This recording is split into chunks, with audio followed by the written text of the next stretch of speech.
কি বললাম, সব কিছু হয় ভোটের অঙ্কে। ওটা একটা পুজোতে দেওয়া মানে অনেক বেশি ভোট, ক্লাবকে দেওয়া অনেক বেশি ভোট, সঙ্গে গুন্ডা মস্তান, ঠিক আছে। কিন্তু সরকারি কর্মচারী তারা তো গ্যারেন্টেড না যে তারা সবাই মমতা ব্যানার্জির নামে জয়ধ্বনি করবে। তারা কি চাইছে? অধিকার চাইছে, তারা দান চাইছে না।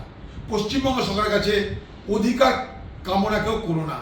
পশ্চিমবঙ্গ সরকারের ভিক্ষা নিয়ে বেঁচে থাকো, অধিকার নয় ভিক্ষাবৃত্তি পশ্চিমবঙ্গের মানুষের ভবিতব্য, এটাই বাংলার মুখ্যমন্ত্রী বলতে চাইছে। তাই আমার দান না, কিন্তু আমার কাছে অধিকার চেয়েও না, অধিকার আমি দেব না, অধিকার তোমরা পাবে না। যদি পশ্চিমবঙ্গের সব মানুষের আজকে অধিকার প্রতিষ্ঠিত হয় দানের পরিবর্তে, তাহলে এই সরকার একদিনও থাকবে না। সবই ঠিক আছে, সেটা বকেয়া দিচ্ছে, তাও সেটা সুপ্রিম কোর্টের কাছে গলা ধাক্কা খাওয়ার পর। পশ্চিমবঙ্গে এটাই হয়।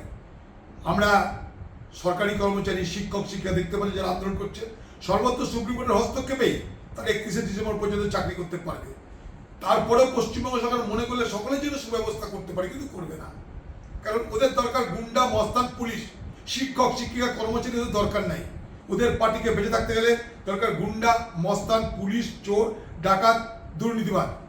বাকি শিক্ষক, শিক্ষিকা, সরকারি কর্মচারী এদেরকে কোনো তার ধর্তের উপর ধরে না। তার একটা কারণ, ওরা মনে করে যে শিক্ষক, শিক্ষিকা, কর্মচারী, ডাক্তার এদের যে মোট ভোট, সেই মোট ভোটে পশ্চিমবঙ্গ সরকারের কোনো পরিবর্তন হবে না। লাঠিচার্জ করার পর যে সমস্ত আন্দোলনকারী শিক্ষকেরা রক্তাক্ত হয়ে রাস্তায় লুটোপুটি করছে, যন্ত্রণায় যখন ছটপট করছে, তখন একটা অ্যাম্বুলেন্স এনেও তাদেরকে হাসপাতালে যাওয়ার ব্যবস্থা করা হয়নি। সেখানে অ্যাম্বুলেন্স আনতে দেওয়া হয়নি, তাদের চিকিৎসার জন্য হাসপাতালে যাওয়ার কোনো সুযোগ করে দেওয়া হয়নি।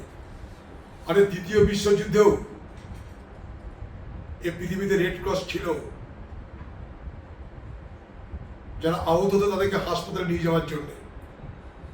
এ কোন বাংলা দেখছি যেখানে রক্তাক্ত শিক্ষক, শিক্ষিকাদের আহত অবস্থায় হাসপাতালে নিয়ে যাওয়ার জন্য অ্যাম্বুলেন্স আসে না বা অ্যাম্বুলেন্সকে আসতে দেওয়া হয় না। খুব পরিষ্কার করে বলতে চাই যে নামে মানুষের সরকার, প্রকৃতার্থে অমানুষের রাজত্ব চলছে বাংলায়।